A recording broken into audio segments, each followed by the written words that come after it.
Call the meeting to order. Please rise for the pledge. I pledge allegiance to the flag of the United States of America and to the republic for which it stands, one nation under God, indivisible, with liberty and justice for all.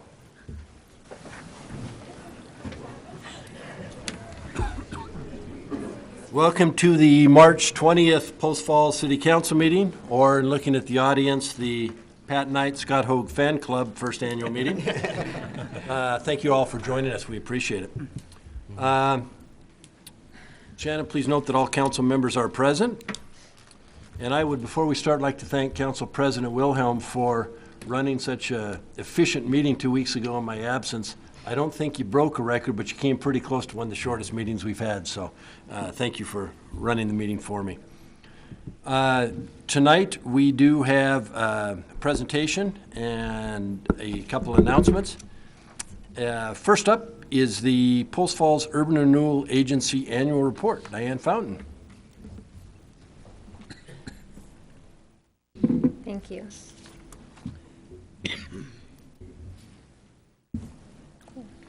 Good evening, Mayor and Council members. My name is Diane Fountain. I'm the Director for the Post Falls Urban Renewal Agency, and I'm here to present the 2017 Annual Report. Idaho Code requires that this report be presented before March 31st of each year. The agency office is located upstairs in the Chamber of Commerce building.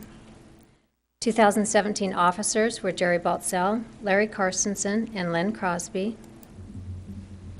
Most of the agency activities fall under the following committees: Finance and Policy, District Review, Communication, Property and Personnel, which meet as necessary.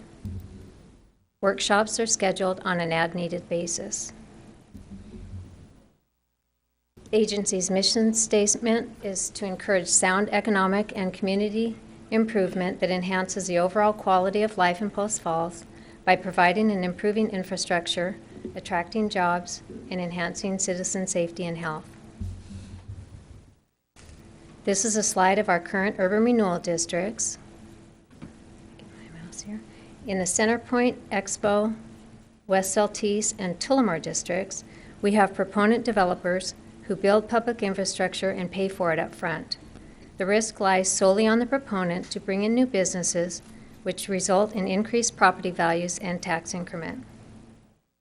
Increment collected by the county is remitted on a monthly basis to the agency, and the agency reimburses the proponent twice a year in February and in August with the increment received. The City Center District will close this year in August, and in East Post Falls, this increment being collected in the South and Central Districts is being used to pay down the Greens Ferry overpass loan.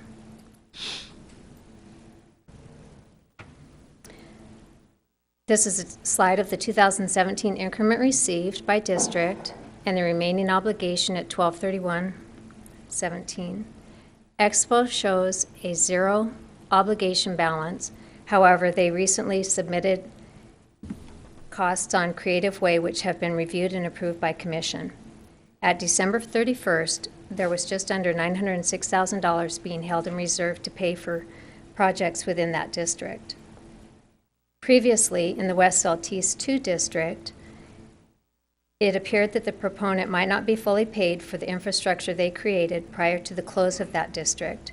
However, since ATC has built there, that business alone will bring in $56,000 increment in 2018. And according to county records, the estimated increment for West Saltese in 2018 will be just over $250,000. The current urban renewal districts will all mature within the next 4 years. Tax increment received in the Tullamore Commons 2 district may fall short on the projected increment. Any obligation that is not paid at maturity of a district is not a liability to the city or the agency. This slide shows tax increment comparison over the last 3 years. The increment in 2017 increased 24% over the prior year. Financial highlights are based on the agency's annual audit. Increment revenue increased due to new development occurring in our districts. Interest revenue was higher. Cash has increased due to the closeout of major projects. Loan liabilities decreased over $1.7 million this last year. Commission elected to pay the loan at Community First Bank for the Spokane Street Revitalization Project in full in August. This saved over $18,000 in interest. The agency continues to pay down the loan at Washington Trust Bank for the Greens Ferry Overpass, which required a 10% loan reserve. The agency entered into an agreement with Washington Trust Bank and have the reserve balance decreased as the loan is paid down. The reserve balance will be reviewed on an annual basis, and the reduction amount will be applied to the principal. In 2017, the agency was able to apply $160,000 towards the principal of that loan. The proponent obligations decreased due to the semi-annual reimbursements, and there were no reimbursement submittals for 2017. The actual operating costs were $45,000 less than budgeted. Projects completed in 2017 included an upgrade to the sewer lift station in the Centerpoint District. The extension of Creative Way and Expo was completed, and grading of Jacqueline Road and Expo Parkway has begun. In the Tullamore District, Charleville Road from Hope to Prairie Avenue was completed, as well as Cecil Road from Hope to Killdeer and Killdeer Lane from Cecil to Charleville. So I have some pictures for you. This is Creative Way in the Expo District, 2016, 2017 aerial view, during construction, and after that road was completed. The next few slides are roads that were completed in the Tullamore District. Charleville Road from Hope to Prairie Avenue, 2013, 2016, during construction, and after that road was completed. Cecil Road from Hope to Killdeer, 2013, 2016. You can see the development that took place over those 3 years, during construction and after construction.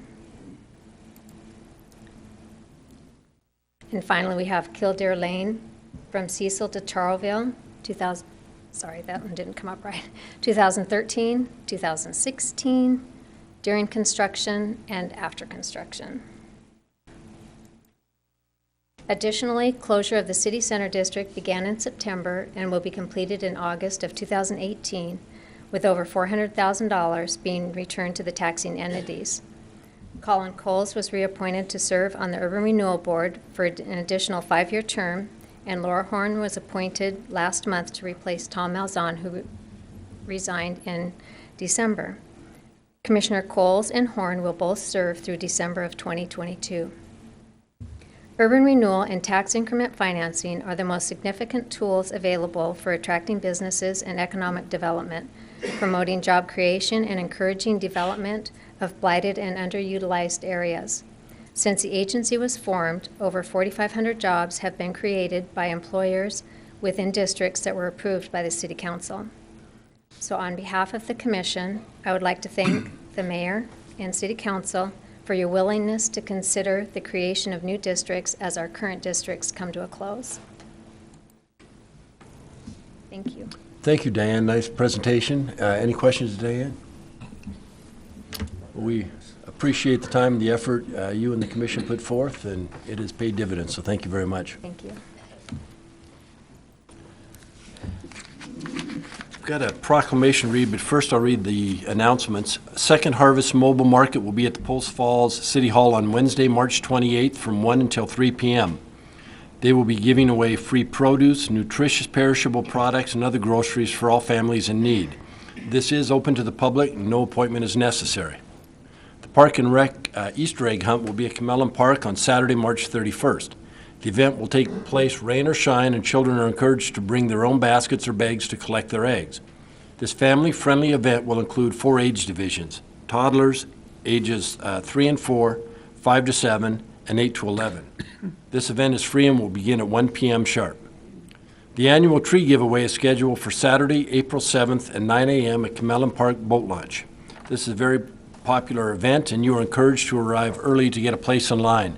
The Post Falls Urban Renewal Forestry Department is finalizing the planning, and the list of trees offered will be published on the city's website as soon as it is available. And the last weekend in April is the annual E-Recycle Shredding and Rug Take-Back Day at City Hall. We do have a proclamation. It's National Public Safety Telecommunicators Week. Whereas emergencies can occur at any time that require public, fire, or emergency medical services, and whereas when an emergency occurs and prompt response of police officers, firefighters, and paramedics is critical to the protection of life and preservation of property, and whereas the safety of our police officers and firefighters is dependent upon the quality and accuracy of information obtained from citizens who telephone the Post Falls Communications Center, and whereas public safety telecommunicators are the first and most critical contact our citizens have with emergency services, and whereas public safety telecommunicators are the single vital link for our police officers, firefighters, and emergency medical personnel by monitoring their activities by radio, providing them information, and ensuring their safety. And whereas public safety telecommunicators at the Post Falls Communications Center have contributed substantially to the apprehension of criminals, suppression of fires, and treatment of patients.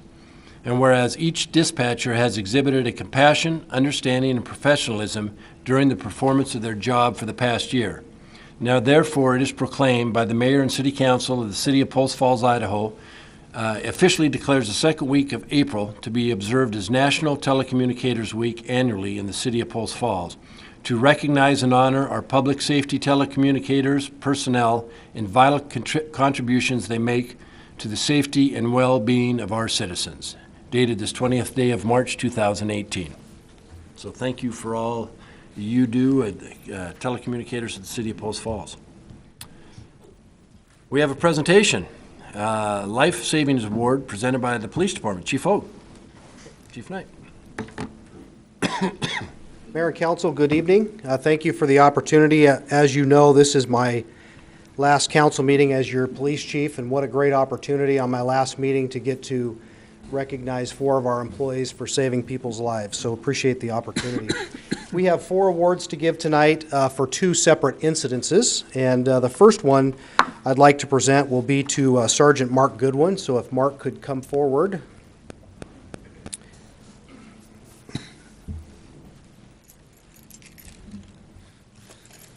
As he's coming forward, I'll start reading this here. On December 20th of 2017, at approximately 3:52, Sergeant Goodwin responded to a residence in Coeur d'Alene attempting to locate a 12-year-old female who had been reported as an endangered runaway. After doing some surveillance of the home, Sergeant Goodwin observed movement inside and decided to attempt contact. He was able to speak with an adult who allowed him full access into the home, but the juvenile was not located inside. He then checked the garage area and was overwhelmed by smoke. So he began to yell to check for a response from anyone who might be inside, and he received no response. Sergeant Goodwin then searched the entire garage, which had a dirt floor and was packed with full of various items, and he was able to locate the juvenile runaway and her friend, whom were both brought outside safely. The adult in the home did not know the girls were in the garage or that there was a fire in the garage until Detective Goodwin checked it. Detective Putnam spoke with the juvenile runaway the following day at the Juvenile Detention Center and discovered that the girls had been hiding in the home at the time and started a fire in the garage to stay warm, pouring oil and other liquids on it to keep it going. After starting to feel ill, the juveniles did not remember anything and believes that was when she passed out and was subsequently awakened by her friend when Sergeant Goodwin found them. It is believed that the juvenile may not have made it out of the garage if it weren't for the extra efforts of Sergeant Goodwin. Judge Peterson also provided his commendations to this at juvenile court hearing to Sergeant Goodwin's efforts. Because of Sergeant Goodwin's dedication and distinguished service, Both juveniles were reunited with their families. Sergeant Goodwin is a credit to this department and to our profession. So on behalf of the Post Falls Police Department, we'd like to present you with the Life Saving Award and this certificate. Congratulations.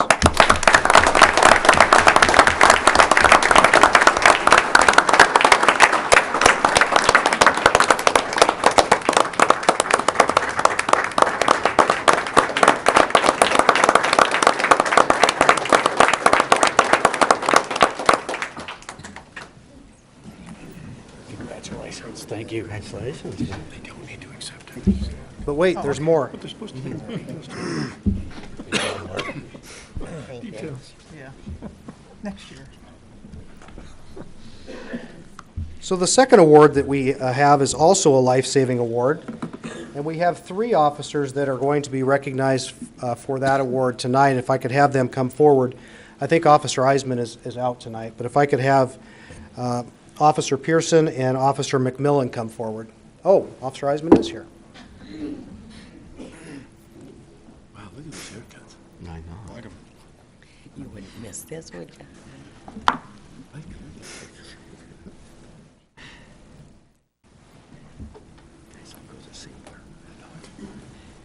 On January 6th of 2018, at approximately 3:27, Officers Eisman, Pearson, and McMillan responded to a report of an elderly female who was in a vehicle and was not breathing.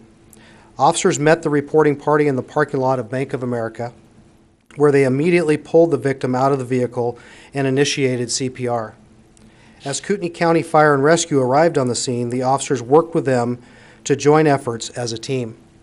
When Kootenai County Fire and Rescue transported the victim to Kootenai Health, she was breathing on her own and had a pulse. Through follow-ups on this call, we learned that the victim suffered a massive heart attack and had 3 stents placed in her coronary arteries, requiring substantial rehabilitation. At the time of this letter, she was able to get around with the assistance of a walker. Officers Pearson, Eisman were able to seamlessly work together with other first responders to successfully revive this female. Without the quick actions and relentless efforts of these officers, it is likely that she would have survived this incident.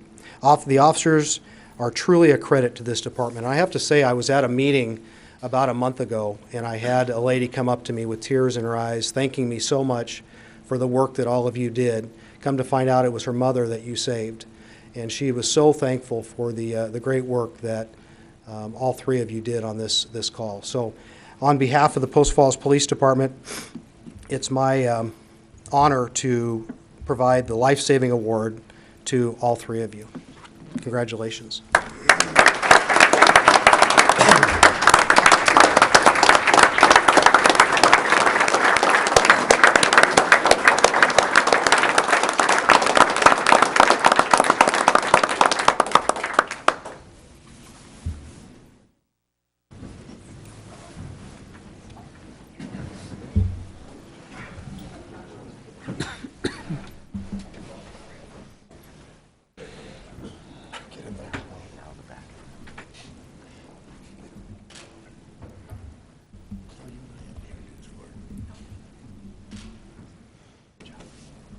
Thank you, you guys. Thank you so much. Thank you so much. Thank you. Thank you. Good Great job. Thank you. Thank you. Great job. Thank you. Nice work. Good job. Day's work, right? Is this your second one? Thank you. Nicely done. Thank you. It's pretty easy to see why we are big supporters of our police department. We appreciate all you do. Nothing that our police department does or accomplishes surprises me anymore. You set the bar high, so thank you very much.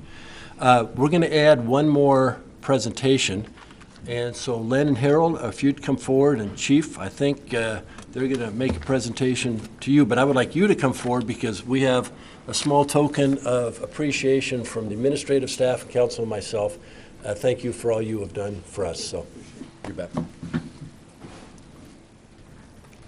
Good evening, ladies and gentlemen. We're here to pay homage and honor a very dear friend of ours, Police Chief Scott Hogue. We are going to present him with a certificate of appreciation in recognition and sincere appreciation of outstanding service and assistance which contributed to the advancement of the American Legion programs and activities dedicated to God and country. We want to thank him very much for his cooperation with our Joint Honor Guard, both Post Falls and Rathdrum Legions, and all other veteran organizations that he has given his time and effort to assist in any way he can, and also the Police Department's Honor Guard for their assistance in joining during our Memorial Day services and the parade. And we would like to present this certificate of appreciation to our chief. Would the members of the Honor Guard please stand?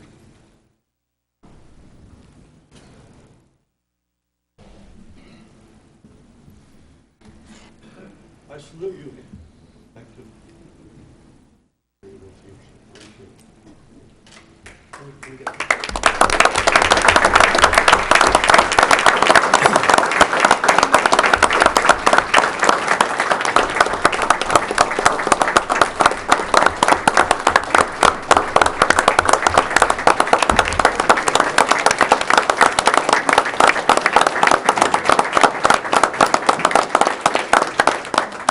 Chief, grab the mic, would you?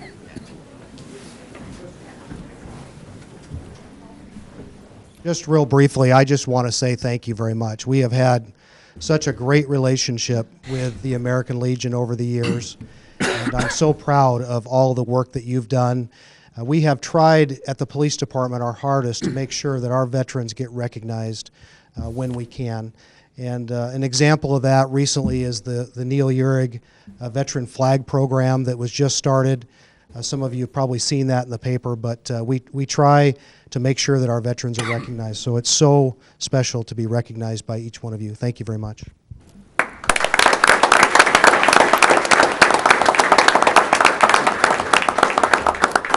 Thank you, Chief, and thanks to the Legion for taking the time to come and bestow an honor well deserved. Are there any amendments to the agenda? We have none tonight, sir. Are there any declarations of conflict? Seeing none, before we get into the consent calendar, there are 2 public hearings tonight, and if anyone wishes to speak on either of those, there are forms on the dais you could fill out and turn them into our clerk prior to the public hearing. With that, would you please present the consent calendar? Item A is minutes from the March 6, 2018 City Council meeting. Item B is payables February 27th through March 12th, 2018. Item C is IT Department request for disposal of various computer equipment. Item D is request to auction a Vermeer BC 935 brush chipper. Item E is amendment to professional services agreement with Keller Associates for wastewater collection systems master plan update. Item F is employment contract for Pat Knight for police chief position. Item G is Celtice mini storage development agreement. And item H is revised cash and investments for January 2018. That reconciles from last time that you brought up, Alan. And item I is cottages at Tullamore Construction Improvement Agreement. And item J is Kildare Avenue East Phase Reconstruction Improvement Agreement. Any questions on the consent calendar? If not, I entertain a motion. I'd move to accept the consent calendar as presented. Second. Motion second, further discussion.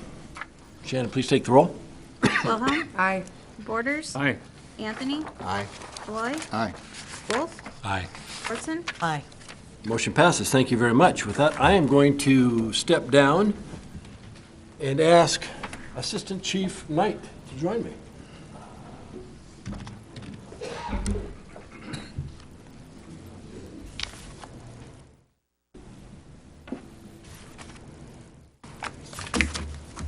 As everyone knows, Chief Hogue is retiring. I think you may have kind of figured that out.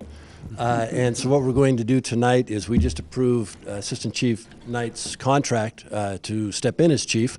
But tonight we're going to actually give him the oath of office to be effective upon the retirement of Chief Hogue. So with that, it's my pleasure to swear you in. Please raise your right hand.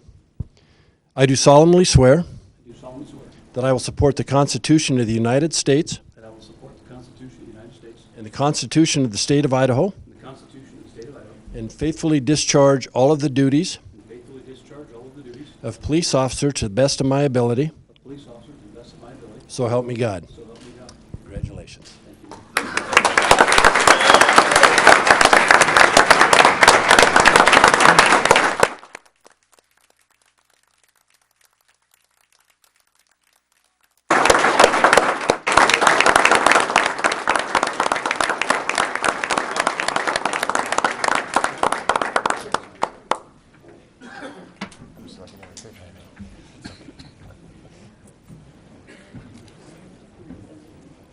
Congratulations. Thanks, Pat. Good job, Pat. Thank you. Congratulations, Pat. Well earned. Congratulations. Good job, Pat. Good job. Congratulations.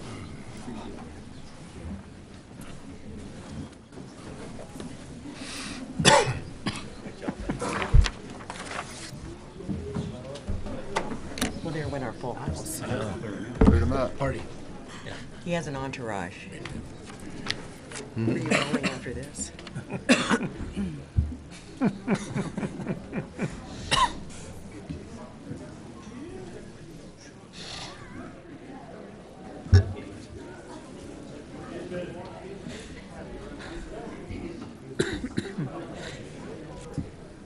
Thank you. I forgot.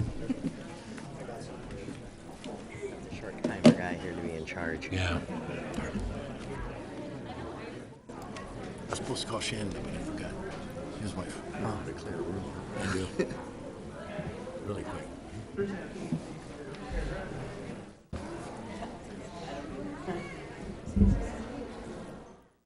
Chief, please express my apologies to Pat's wife Shannon. I was supposed to call her up, and I forgot. Oh, well, there'll be a pinning later. Okay. Thanks. They're going to dinner right now. They gave me a simple task. Shannon gave me a simple task, and I messed up. I can run and grab her if you want. No, they give her the flowers. Shannon already gave her the flowers. Yeah, you got it. I just felt bad. Thanks, Chief. Next item on the agenda is public hearings, and the first public hearing is Pioneer Acres annexation. And with that, I will call the public hearing to order.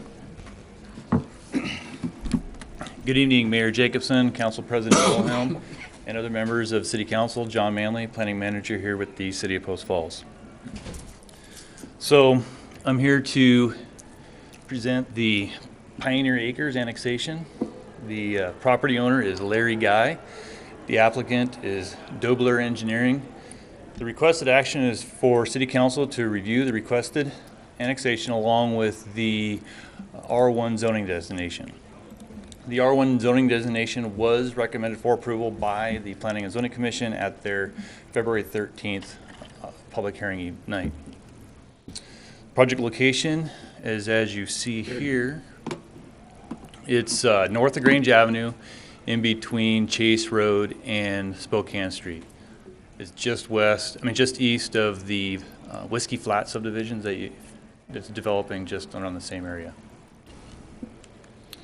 Project size is about 10.4 acres.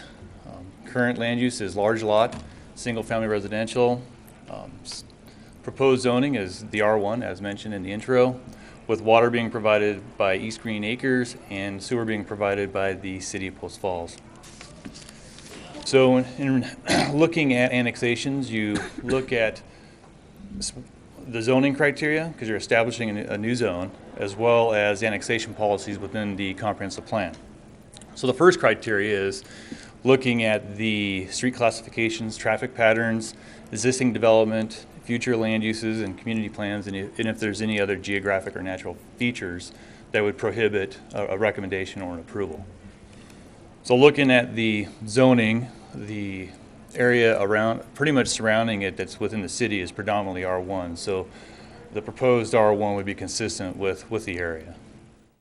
And looking at the future land use, it's also designated as being for a residential nature. So it's consistent on that note. Looking at the traffic, the adjacent roadways are local residential, so it'd be consistent with the road classifications of the area as well. So overall, with this criteria, the proposal would be consistent with it. The other criteria is commercial and high-density residential zoning is typically assigned along streets with higher road classifications. Well, they're not providing either, nor is it adjacent, so this one really isn't applicable.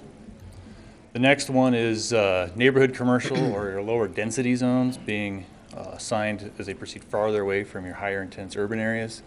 This wouldn't necessarily be located as such, and they are requesting what would be considered a lower density for residential development. So it would be consistent with this criteria point. Lastly, deals with industrial zoning. Really isn't applicable to the request, but it is a criteria established for creating a zoning district. And then looking at annexation policies. I didn't set this up to go through every policy point, but I did get the highlights of looking at the annexation policies. The staff report goes into a lot deeper detail of these, but would be considered orderly development. We are looking at an infill pocket. In dealing with fiscal impact, we have impact fees established for dealing with public safety, streets, and parks for residential development. Also annexation fees, that's established by ordinance, so it's whatever the current fees are established. The right-of-way is established with annexations as part of the recording the ordinance. And for parks and connectivity, although they may or may not, as part of their development, create parks, but we do know that Grange Avenue will get improved. We know Guy Road will get improved. So there'll be some connectivity to other neighborhoods and other networks to parks in the area.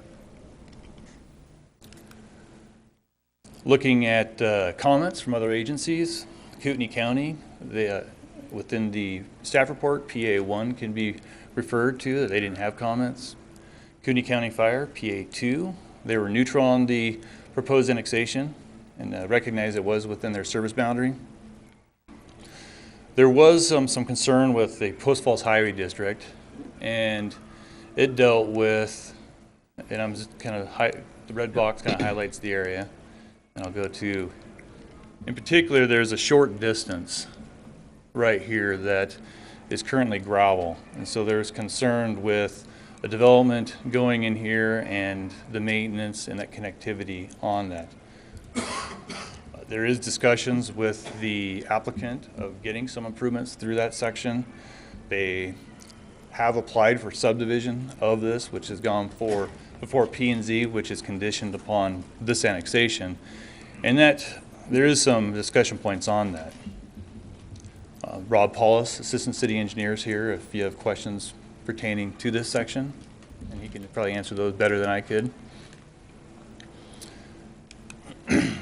Here's a list of all the agencies that we list for our notice of jurisdictions for comments.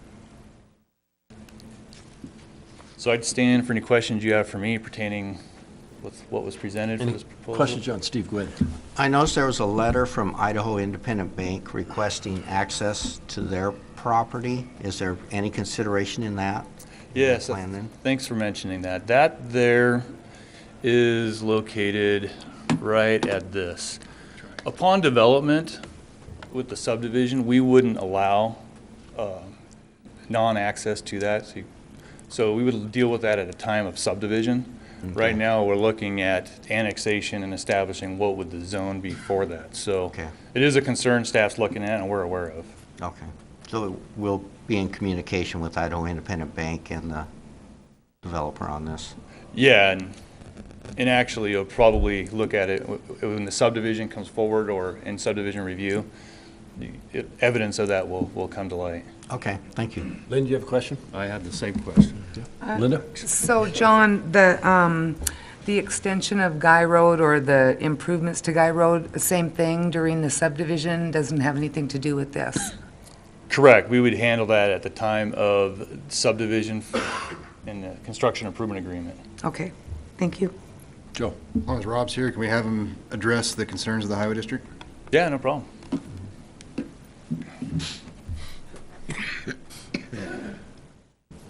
Honorable Mayor, members of the council, Robert Paulus, Assistant City Engineer. That 200-foot stretch of Guy Road that is currently in the county, When they get into the stance of developing that land, they will need to be putting sanitary sewer down that area. That will require them to build the trench back up, put in the gravel necessary for the minimum road standard width, and then we would be working with them during the development process at that time to see what type of surfacing we could accommodate in that. One of the things we'd have to look at is it is outside of the boundary of their property, so we can't require them to pave it, but we can work with them and maybe find some cost-sharing methods and measures to help them get that paved. Would the county be involved in these cost-sharing measures? Probably not. That section of roadway has for a very long time been public rights-of-way, but never accepted for maintenance by really the public entities, and the Post Falls Highway District, who takes care of those types of roadways out in the county section, they have generally left that as if an individual wants those public rights-of-way to be maintained by a public agency, that they need to bring it up to standard first. It's not too different than what the city of Post Falls would do in a similar situation. Okay, clear. Thank you. Al? So, Rob, if I understand this correctly, Post Falls Highway District suggested that we annex that piece of road at this same time. Can we do that? Well, that becomes more of an issue of going through the process of properly noticing and bringing the property in. It might be better to have Warren discuss that issue. Normally, we will, with an annexation, take in all of the road frontage immediately adjacent to the property at that time. The statute, when it speaks to annexing road rights of way, it essentially says that once you take both sides of that road, you annex the road at that point in time. For that 200-foot stretch, we haven't got either side of it, so there's not a clean way to annex that stretch. Okay. It's possible that you could do it, but it's not what the statute contemplates. Okay. So we're doing everything we can. Okay. Any questions? Quick follow-up on where that question was going a little bit, Alan, is if that was to become paved and needed maintenance, the city of Post Falls generally works with the Post Falls Highway District on small little gaps like that to make sure that it's taken care of appropriately. They take care of some small areas of ours, we take care of some small areas of theirs. Yeah. Good. Thanks, Rob. Does the applicant wish to speak, John? Or do you have anything else? I did want to add, I don't see the applicant's representative here currently. I don't know how this plays a role going forward. I can maybe punt to Warren, but he would recommend if the applicant's not applicant's rep. You can go forward. I mean, the hearing is noticed. You can receive any public comments you want. It's Okay. Okay. Okay.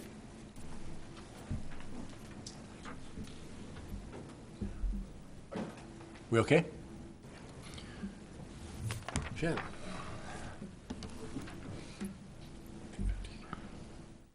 Thank you. Wishing to speak in favor, William Guy. Please come forward. Name for the record, please.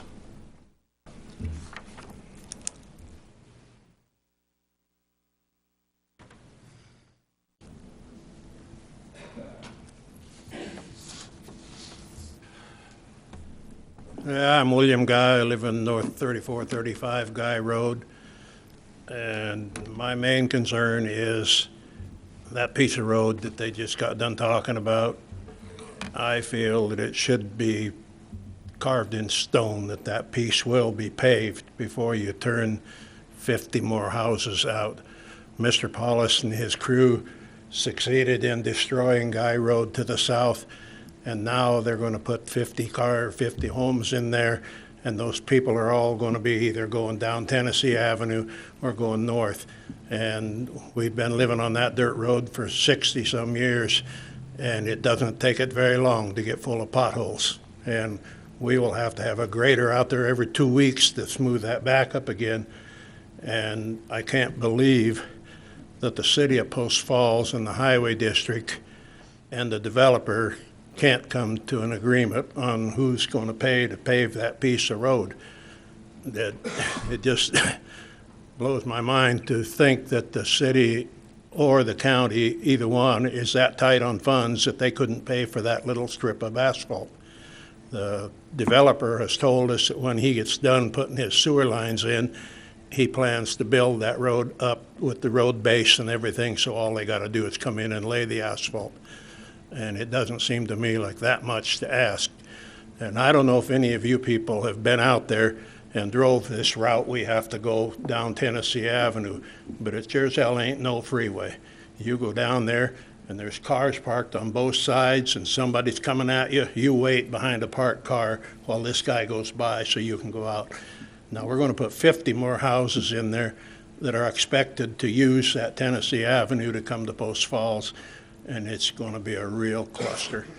And this gentleman the other night, when we were at the other meeting, he said, well, there's going to be 50 houses. Mom's got a car, Pa's got a car. They're going to go out 2 trips in the morning, 2 trips at night.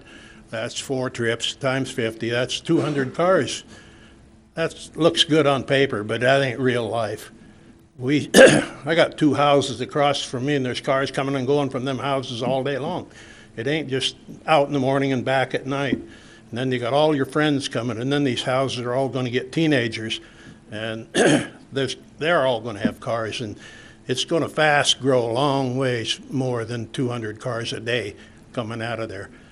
And Guy Road's gone. There's nothing I can do about that now, but anybody in their right mind go out there and see the way that property's developing, you will see that Guy Road should have been kept for the main exit out of that property.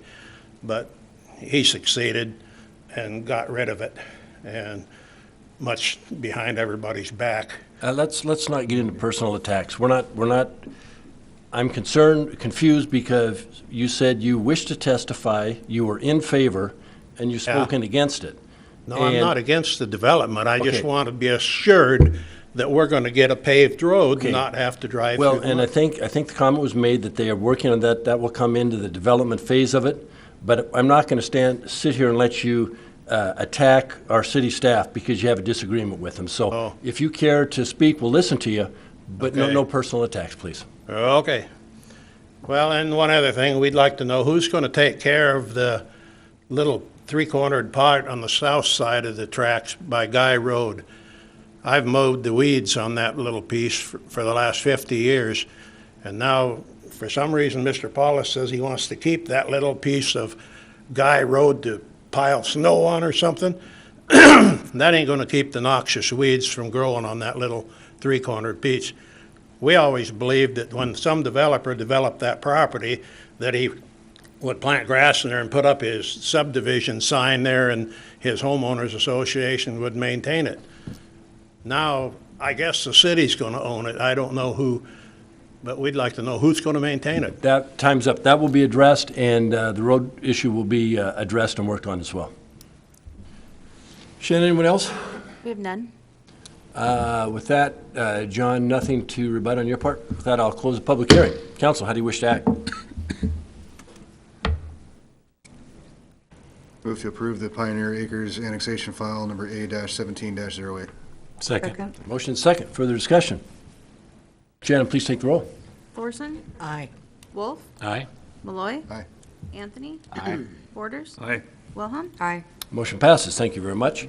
Next public hearing is the 3rd Avenue zone change from heavy industrial to community commercial services. I'll open the public hearing.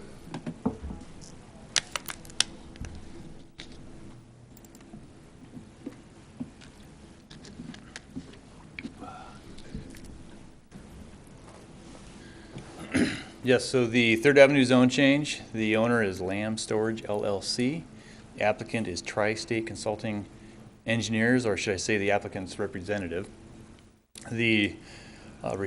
As stated, the request is to change from heavy industrial to community commercial services. The community commercial services zoning district is your typical zoning district you see along Celtice Way, with a mix between various kinds of commercial and office uses along Celtice Way. It was recommended for approval at the February 13th public hearing before the Planning and Zoning Commission. Project location is as you see here in that red hatched box. It's kind of midway between, well, it's just west of Bay Street a little bit. It's right next to this a senior Care Center right on 3rd Avenue and north of Bay, Bay Street Park. And then the property size is about 2.2 acres. The current land use is vacant with the water and sewer being provided by the city of Post Falls. We're looking at the zone change review criteria again, looking at the traffic patterns, existing development, future land uses, and community plans. So you see here at the existing zoning, you have R3 just to the east. You have some industrial in you have some industrial with storage units a bit to the east. You have, the Black Bay Park. I'll correct my previous statement. With, to the west, you have some commercial zoning and areas of transition just to the west. So staff would see that the proposed zone change from industrial to commercial would be compatible with some of the adjacent zoning and the development pattern in the area. Plus, when you take a look at the commercial being the red there on the future land use map, it'd be consistent with the future land use map. Also, looking at the traffic patterns, 3rd Avenue, which is just running right along here to the south, is a major collector and would be compatible with commercial designation. Leading to the next criteria is that commercial and high-density residential zoning typically assigned along streets with higher road classifications, which is the case in this scenario, so to be consistent with that criteria. The next one deals with neighborhood commercial and lower density residential, which isn't being proposed for this. It really isn't applicable, but it does mention that they would occur further away from more of your urban areas, which 3rd Avenue is probably going to become heavily used as time goes on. Industrial zoning is typically assigned for properties with sufficient access to major transportation routes. Inherently, this is kind of true with the industrial zoning designation, but it's also consistent with the commercial. So this one would be applicable to either one, but the request is for commercial, and it's consistent to what the request is, as well as what the existing zoning district is. I'll caveat that with a statement though, because current is heavy industrial, which doesn't allow new uses within that zoning district, which then triggers the request. So even though it's consistent with this criteria, it kind of creates a development issue for the current landowner.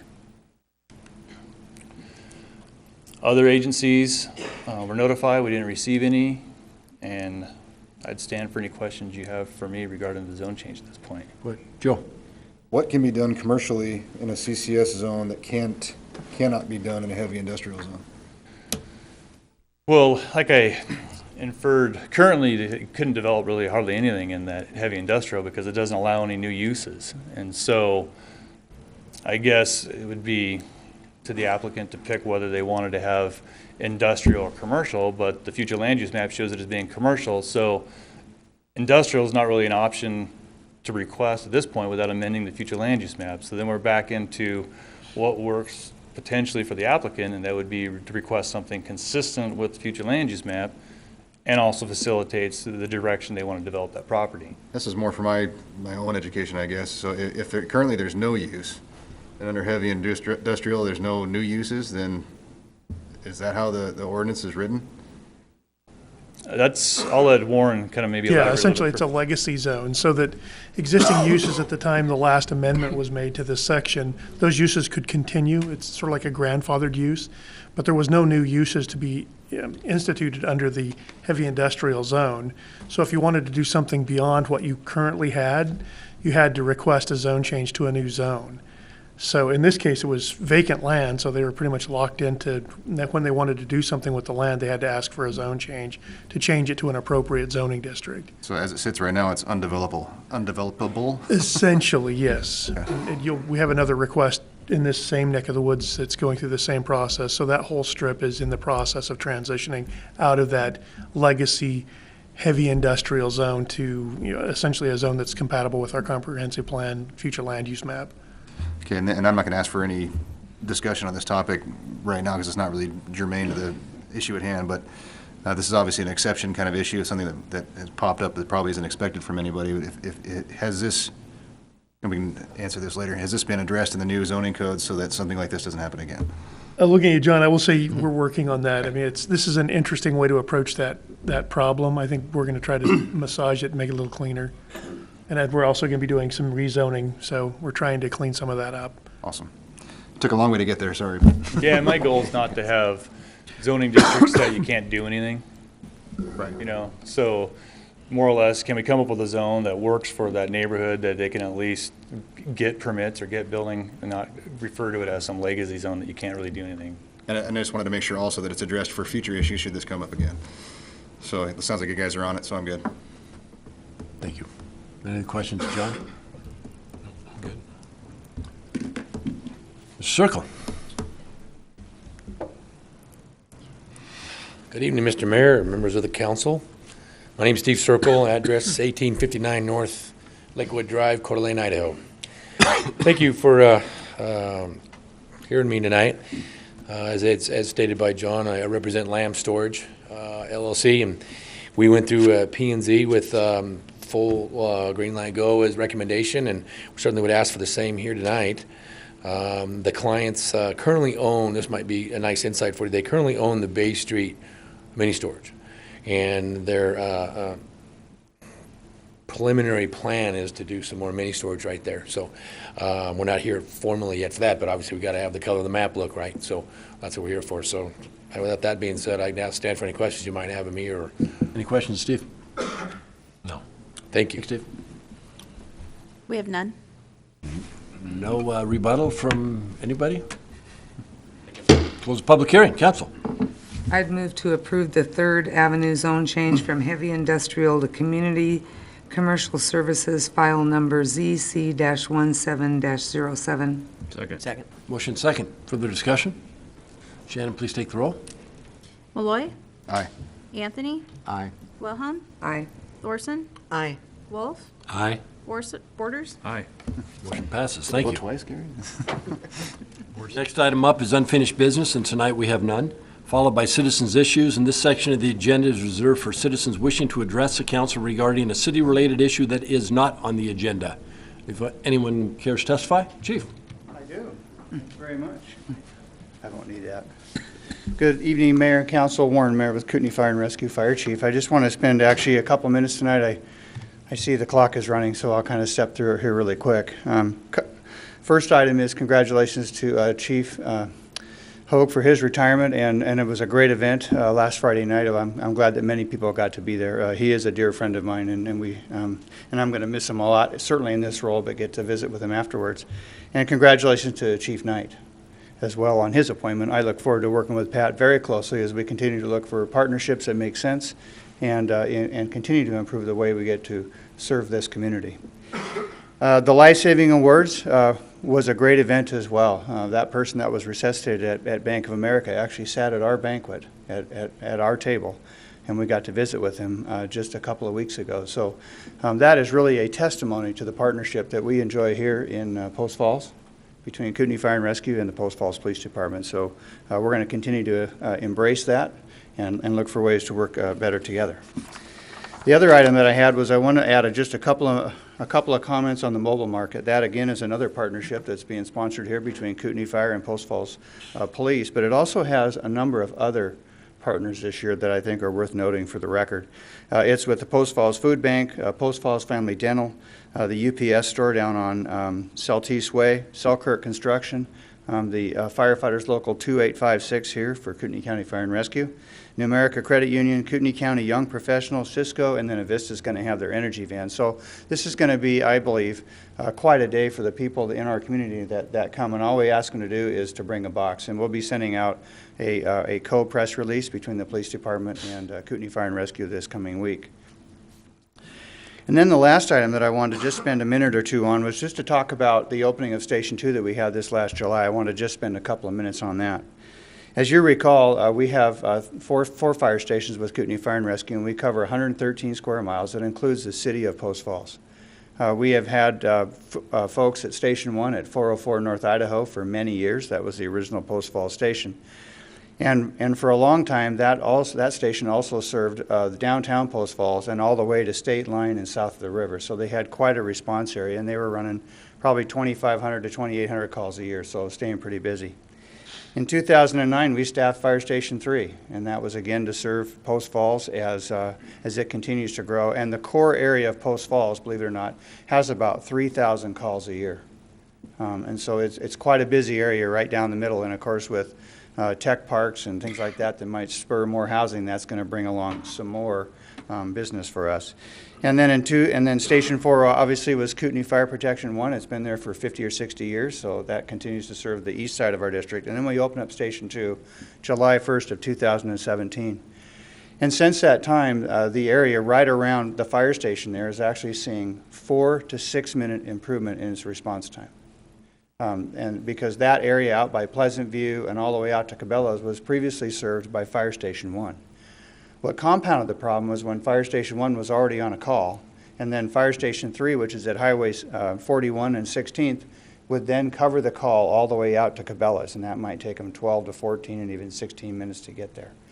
So we've seen a dramatic improvement. We had calls starting the first day that it was opened. That fire station is staffed 7 by 24 with 2 or 3 firefighters on duty, oftentimes at the paramedic level. What that station has also done for us is it has allowed us to enter into a mutual aid agreement with Spokane Valley. And so we've gone to Spokane Valley and helped them on structure fires, and they've come to help us on structure fires as well, in addition to people needing an advanced life support, or a paramedic level of care.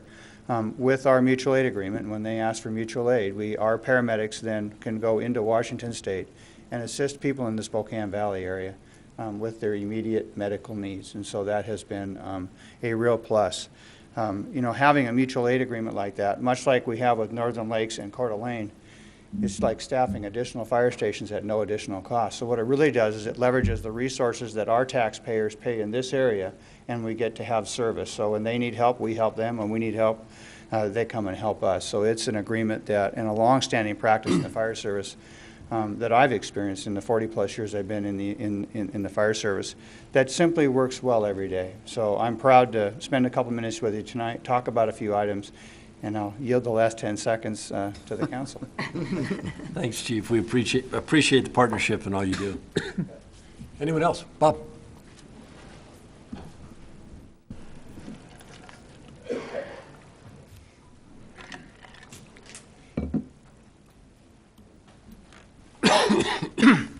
Bob Flowers. Good evening, Mr. Mayor, Council. I have a hypothetical situation I'd like to run past you folks. It kind of, let's say it concerns a group of citizens that live with a miserable problem day in and day out, and they don't seem to be able to do anything about it. And about the best they've been told is that a third party in 6 or 7 years may develop something to help them.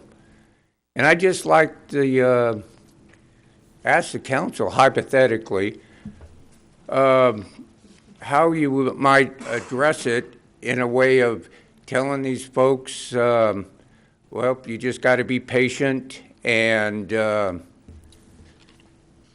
wait the 6 or 7 years till this third party comes up with a solution? Or would you be willing to step up and do whatever it took to try to help these people with their current problem that they're living with every single day? That's all I have. Hypothetically, I'd say maybe, without knowing all the detail.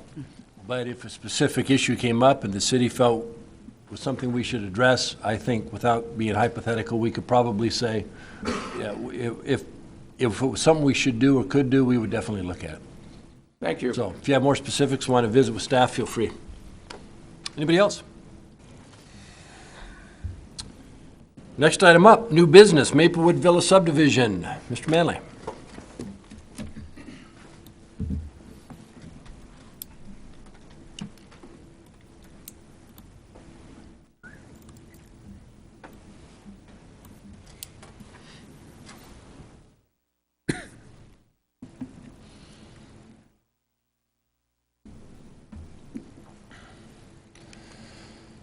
So yes, the Maplewood Villa subdivision, the owner is Big Creek Land Company, with the applicant being Lake City Engineering. The requested action is for you to review and approve the proposed subdivision along with any appropriate conditions deemed necessary. The project location, as you see here, is at the northeast corner of Ross Point Road in Maplewood, hatched in red.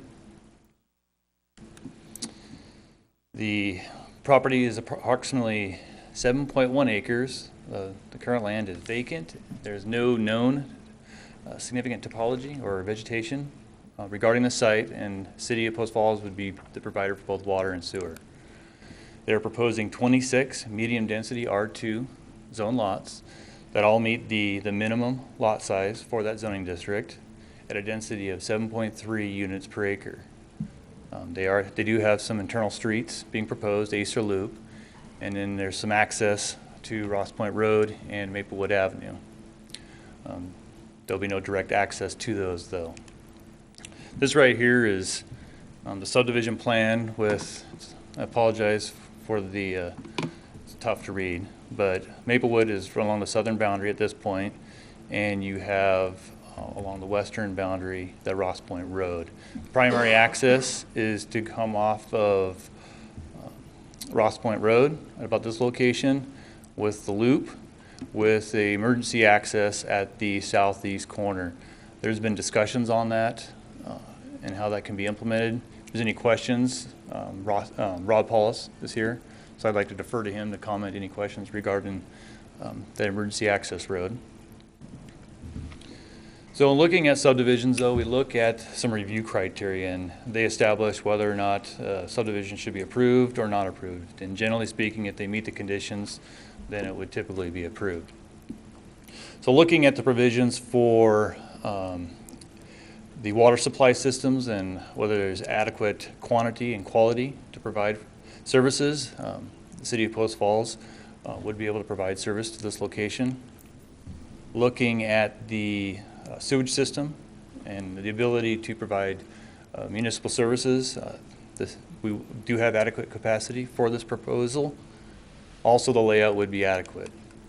Looking at the transportation element, the roadway cross-sections seem appropriate, and that the layout accommodates connectivity. All areas of the proposed subdivision may involve soil topographical conditions. I think this was already discussed as not having any issues. Looking at the zoning and whether it's conformance with the proposal, these lots do meet what's the minimum standards for the zoning districts. Surrounding zoning for the area, you can see that you have R2 just to the north. To the west, that's that kind of brown color. When it transitions to orange, that's your R3, and then the red's commercial. So it kind of transitions from the northwest to the southeast, from kind of commercial to some higher density, medium density, with kind of Maplewood Avenue serving as kind of the break point in the R2, with single family just to the west of Ross Point. The criteria 6 deals with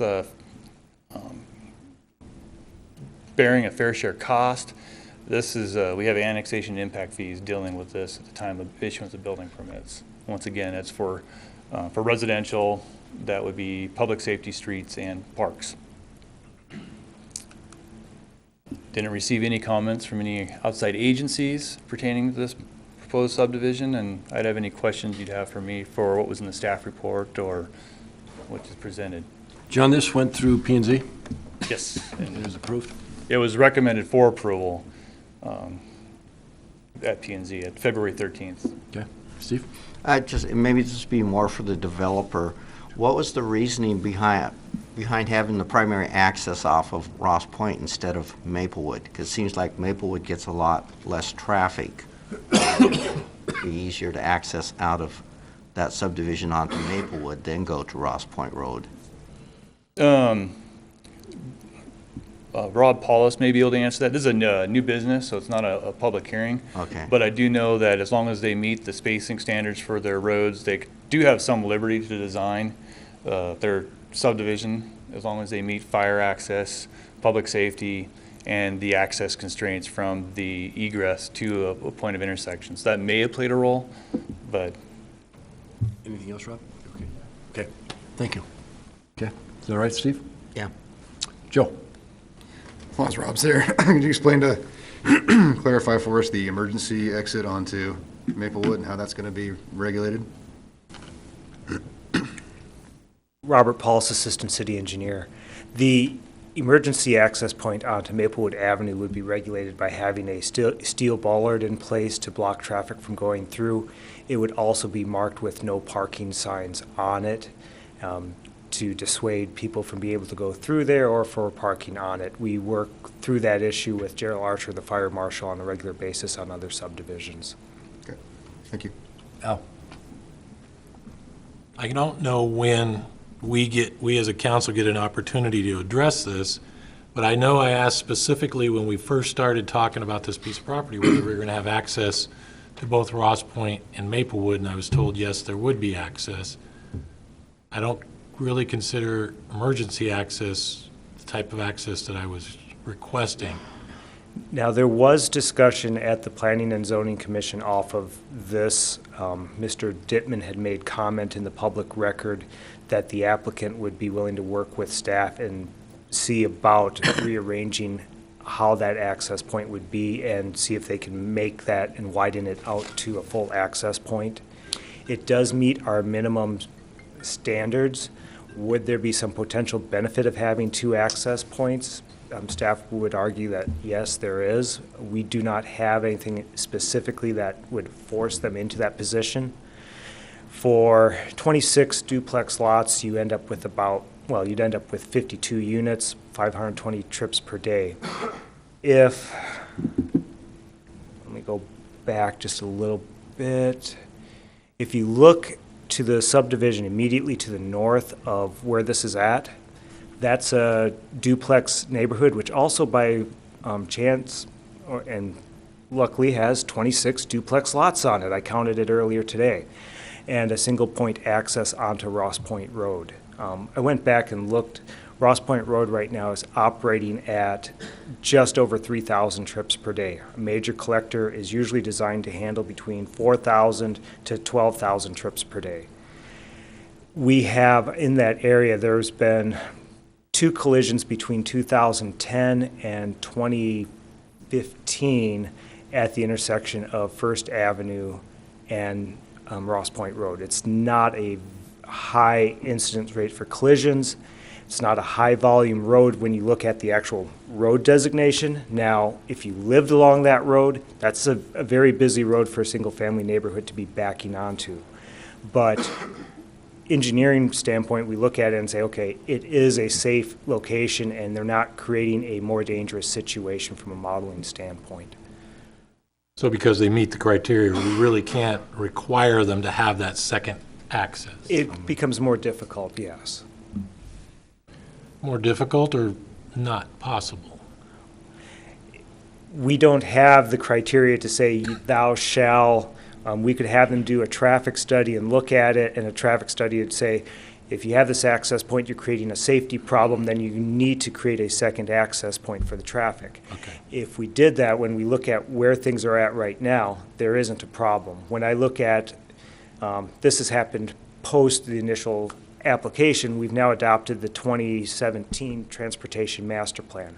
We look at the intersection of Ross Point Road, Maplewood Avenue.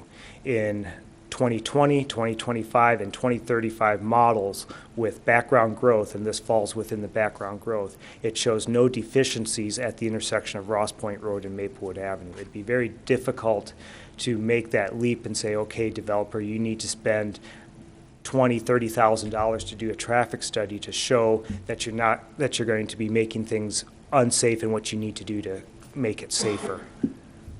Okay, you answered my question. Okay. Sorry about that. No, it is what it is. Any other questions? Thank you, Rob. You're welcome. So anything else to add, John? Nothing else to add, no. So you need a motion tonight, correct? That'd be correct.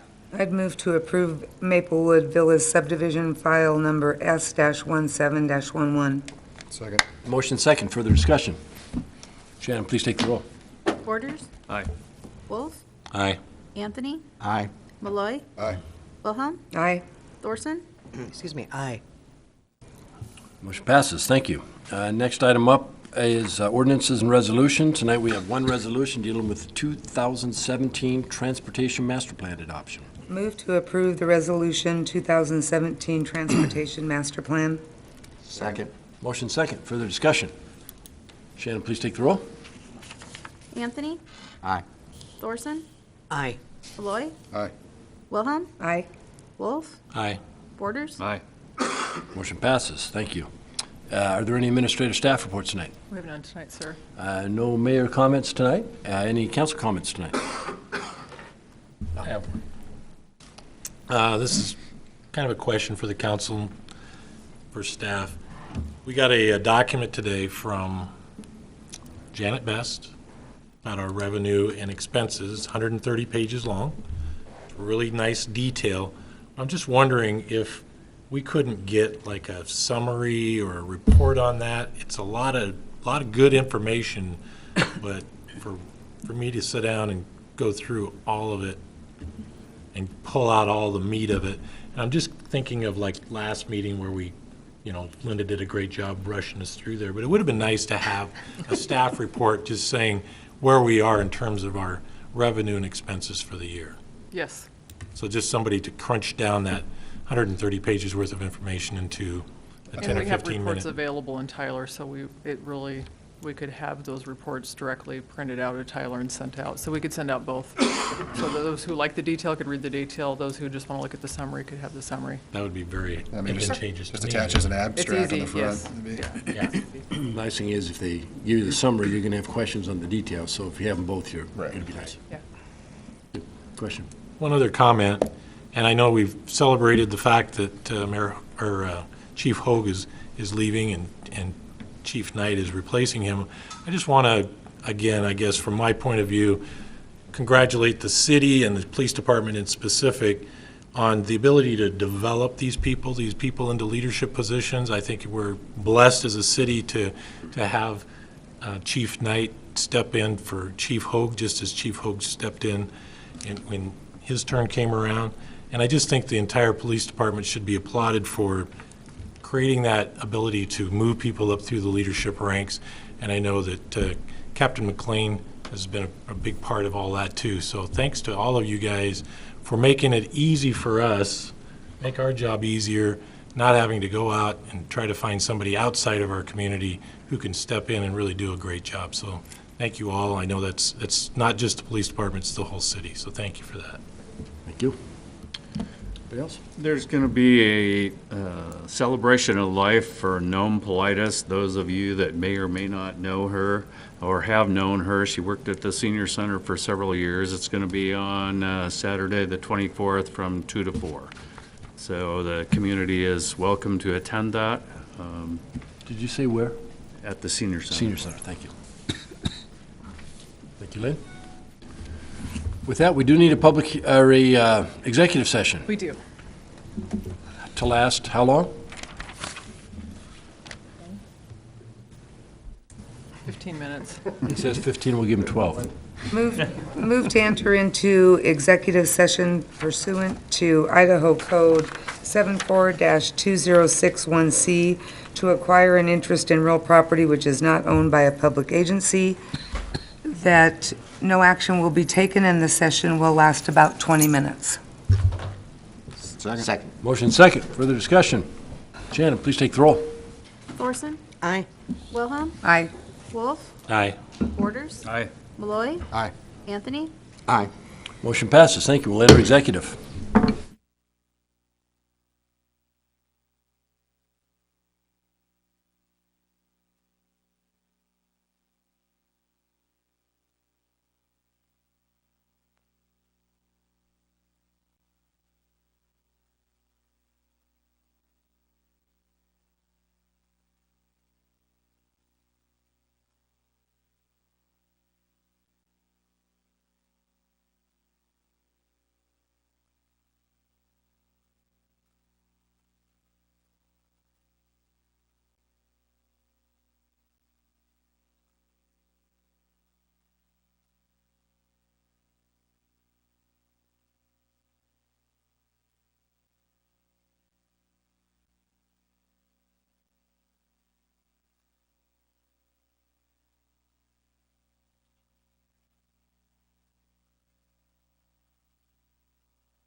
Call the meeting back to order. Are there any motions to come forward? Motion to adjourn. All those in favor? Aye. Meeting adjourned. Thank you very much. Didn't sit down.